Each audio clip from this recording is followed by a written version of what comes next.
The void of space is not silent. It thrums with the low-frequency groan of gravity wells, the whisper of solar winds, and the echoes of civilizations long turned to dust.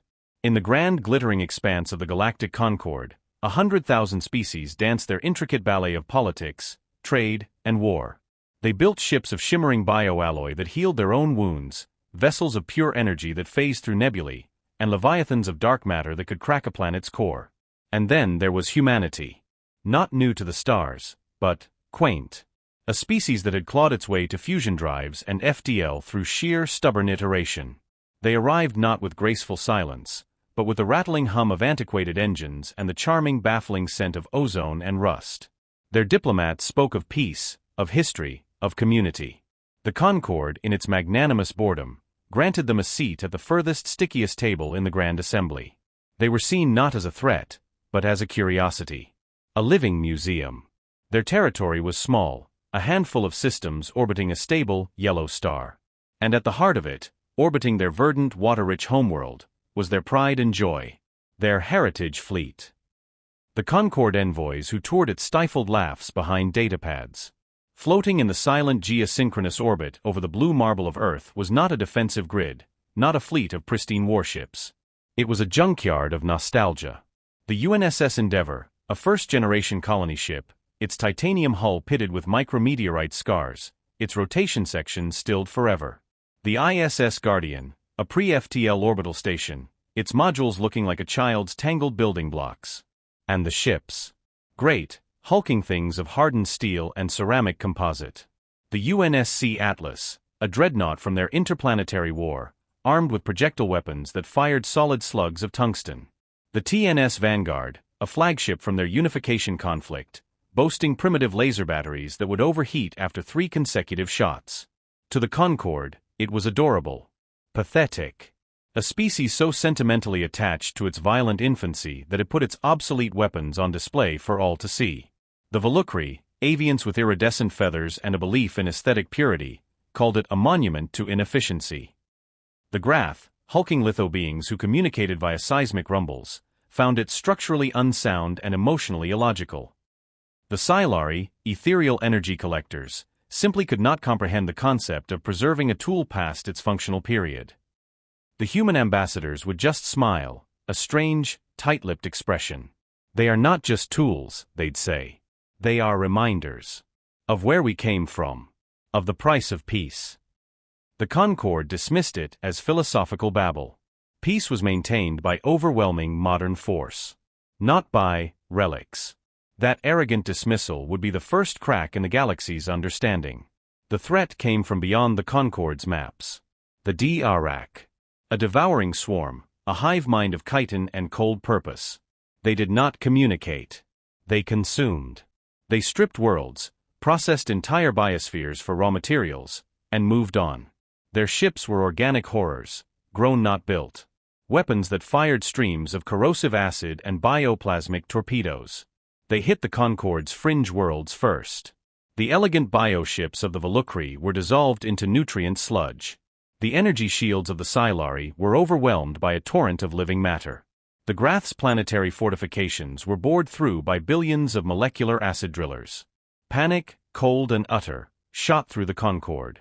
Their most advanced fleets were chewed apart. The Drak advanced like a tide of locusts, a wave of silent, gnawing hunger. Their trajectory, calculated by panicked Concord strategists, was a direct line for the core systems. And right in that line, a barely noticed, quaint little stellar cluster. Humanities. A desperate fractured call went out from the Concord High Command to Sol. Evacuate. Take your people, your essential data, and flee. The Drak cannot be stopped. They will be upon your homeworld in 72 standard hours. We are sorry. There is no help we can send. The human response was not panic. It was a quiet, grim sort of acceptance. Then, a question. What are their tactics? Their weapon ranges? Their sensory capabilities? The Concord sent the data, a package of horror, footage of dissolution and consumption. They assumed the humans needed it to understand the futility of resistance. On Earth, emergency councils convened. The modern human defense force was formidable, but it was scattered across their colony worlds, a modern, sleek fleet of shield-equipped, plasma-armed vessels. To recall them was impossible. All that stood between Earth and the swarm was the planetary defense array, and the Heritage Fleet. A young Grath liaison, stationed on Luna, witnessed the human strategy session. He reported back to his crumbling command, his seismic signals tinged with despair. The humans, they are not evacuating. They are powering up their museum pieces. The response from the Concorde was a burst of static that might have been a sigh. It was madness. A sentimental suicide. 72 hours.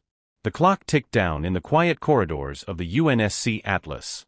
Aboard the great gray behemoth, there was no hum of sleek reactors. Instead, a deep visceral thrum began to build, the sound of ancient fusion cores awakening from a century of sleep. Lights, not soft bioluminescence, but harsh, white LEDs flickered on in corridors last walked by crewmen long since returned to dust. They were not manned by regular Navy personnel. They were crewed by historians, engineers, volunteers, sons and daughters of the veterans who had served on these ships. A 90-year-old woman, Dr. Ilara Vance, her hand steady as she guided the Atlas's helm. Her grandfather had been its chief engineer. She knew its every groan, every rattle, like the voice of an old friend. On the bridge of the TNS Vanguard, Commander Eris Thorne, a professor of military history, powered up targeting systems that used physical telescopes and analog crosshairs.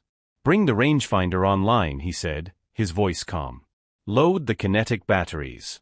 Armor-piercing, high-explosive, and canister rounds. Load them all." A Silari observer, a faint glow of despair, hovered near the human command center on Luna.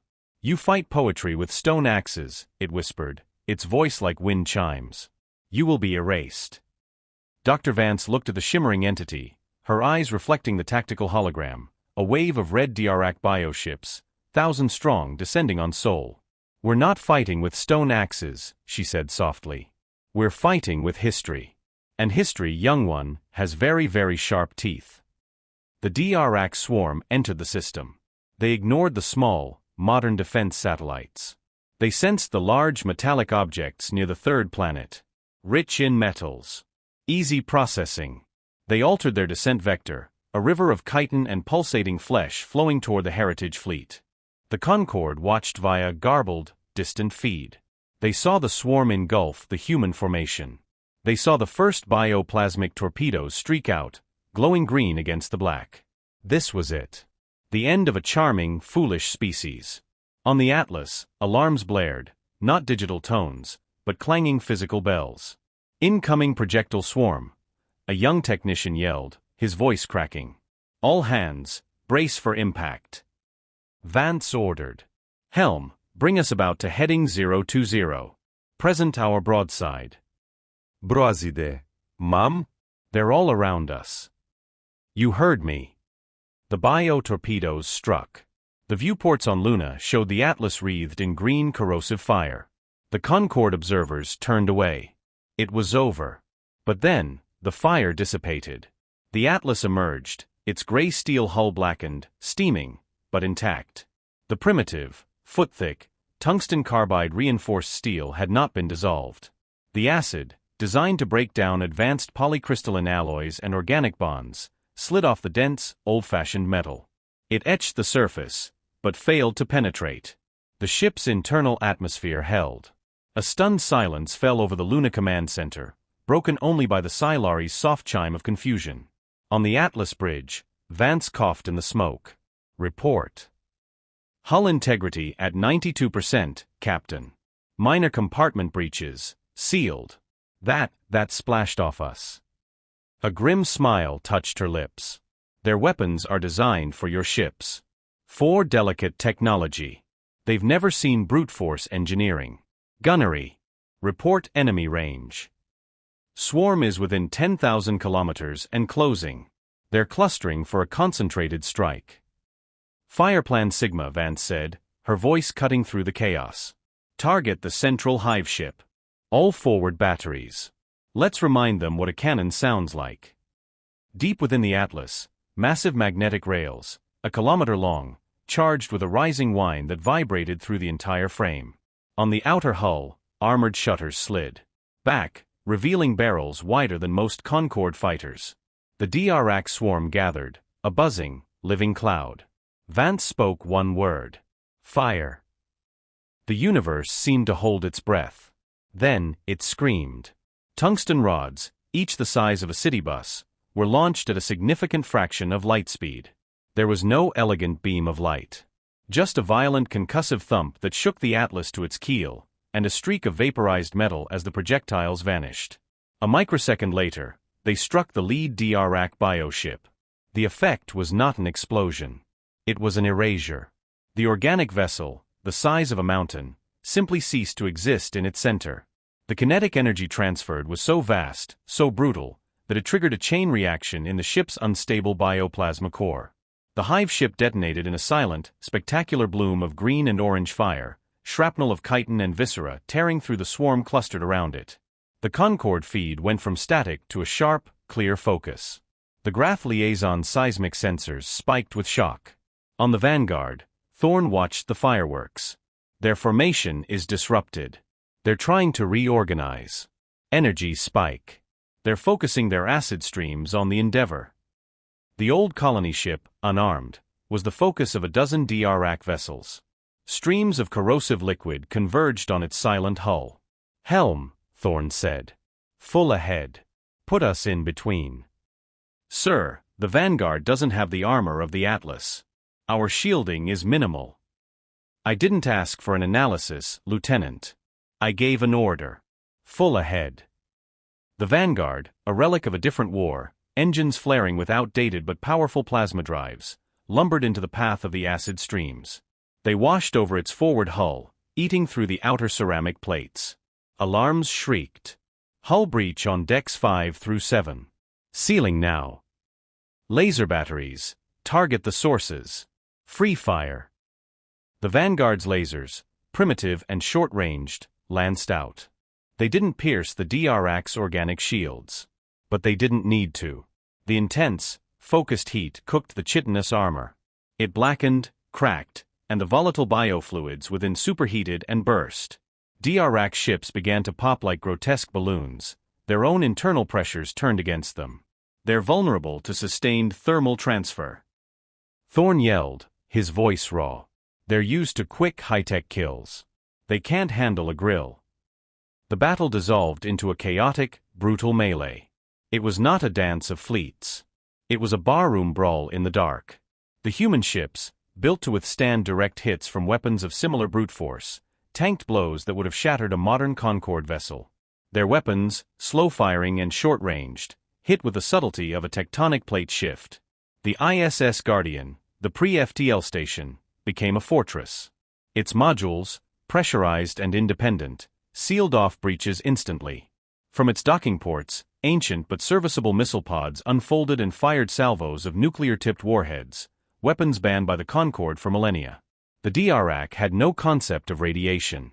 The EMP and thermal pulses from the detonation scrambled their hive mind signals, causing whole swathes of them to drift, inert and confused. The Volukri observer, watching the feeds, whispered to his command, his iridescent feathers flat with awe. They are not fighting a naval battle. They are conducting archaeology. And every artifact is a weapon. But the Drak were numberless, and the Heritage Fleet was not. One by one, the ancient ships began to fail.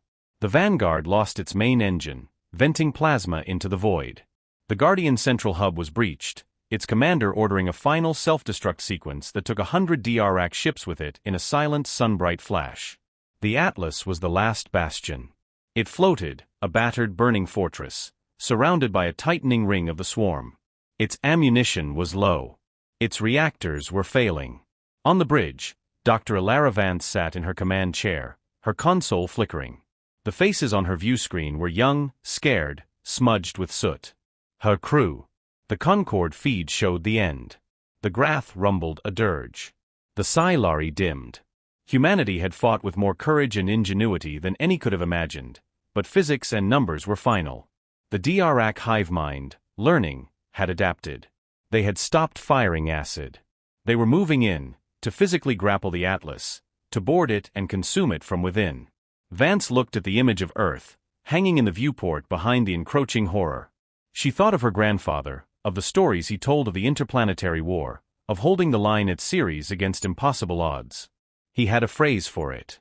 She opened a fleet-wide channel. Her voice was calm, clear, and carried to every remaining human ship, and unbeknownst to her, to the terrified Concord listening on Luna.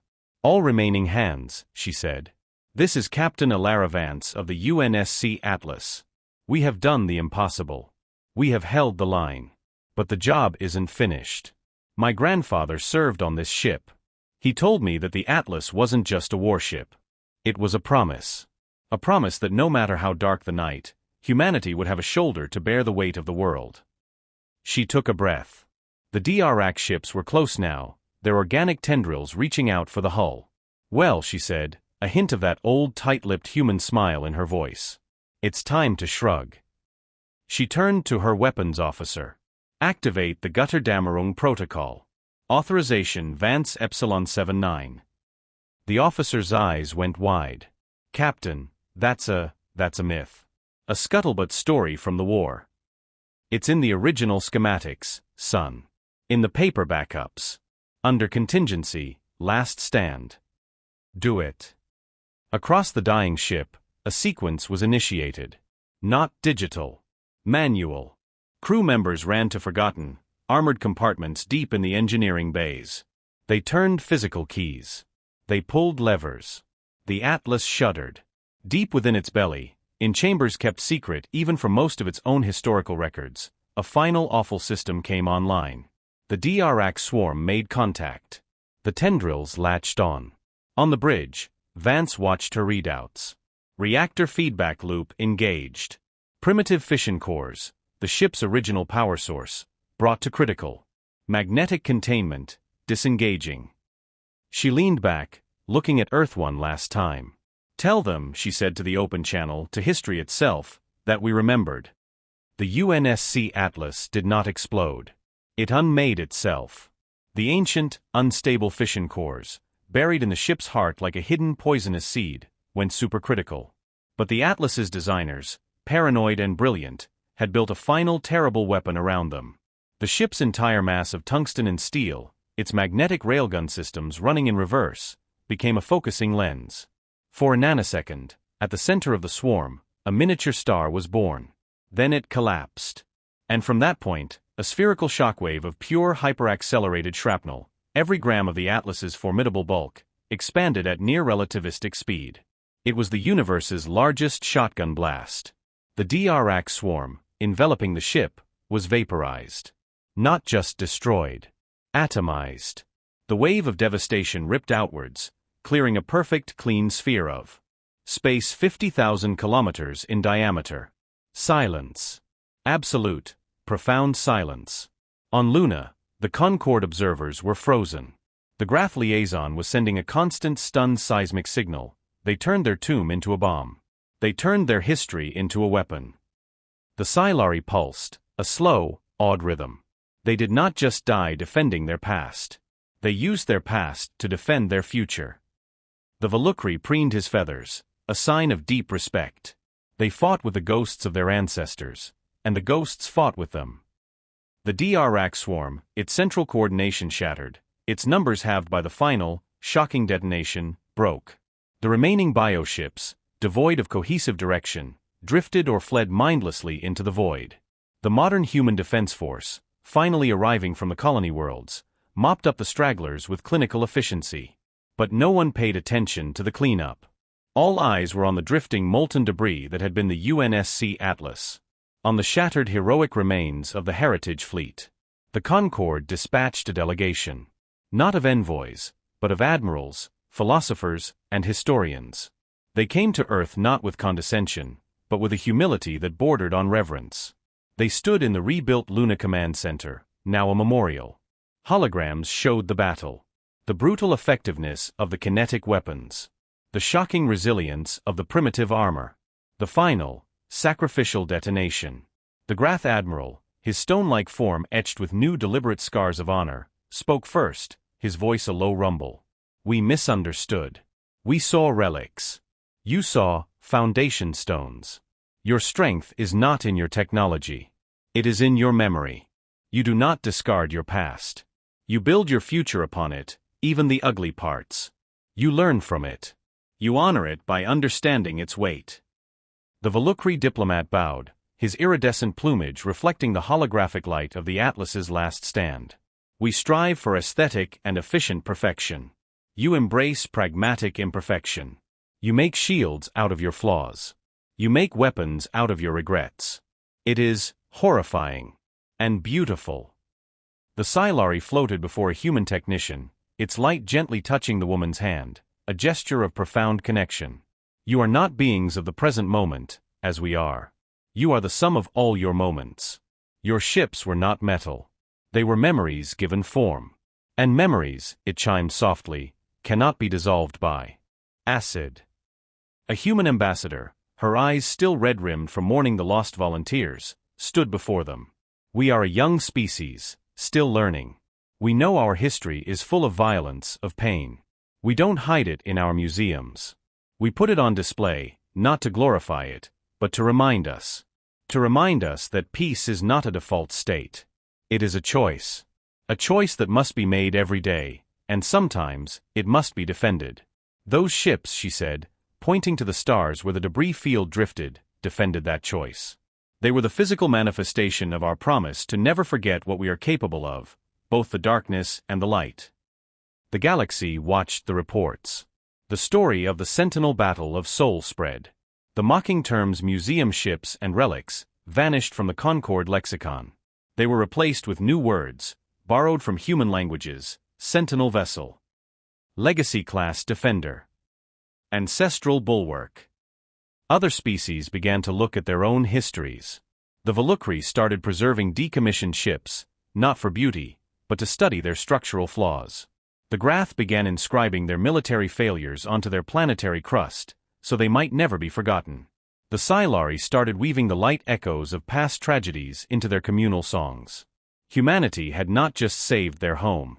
They had given the galaxy a new lens through which to see itself. Not as a progression towards perfect sterile technology, but as a living story, where every chapter, no matter how dark, was essential to the whole. Final narration. In the quiet orbit of Earth, a new structure was placed. Not a warship. A monument. A simple, obelisk-shaped station at the Lagrange point where the Heritage Fleet made its stand. Etched onto its black stone-like surface are the names of every ship, and every volunteer who crewed them in that final hour. Around it, in a permanent silent vigil, now float the newest ships of the Human Defense Force. Sleek, powerful, and advanced. But on the hull of every one, below the identification codes, is a small stamped insignia. A simple stylized image of an ancient broadside cannon crossed with a sprig of olive. They are no longer just defenders of space. They are guardians of memory. They sail the stars with the weight of their history firmly upon their shoulders, a weight they have proven they can bear, and if necessary wield. And for the first time, the galaxy looked upon humanity, not with pity or amusement, but with a profound, humbled awe. They had witnessed the impossible, not a triumph of technology, but a triumph of soul. They saw a species that could look its own violent shadow in the eye, embrace it, and command it to stand in defense of all that was good. And for the first time, the galaxy understood what it truly meant to be human. If this story moved you, subscribe for more human stories from the stars.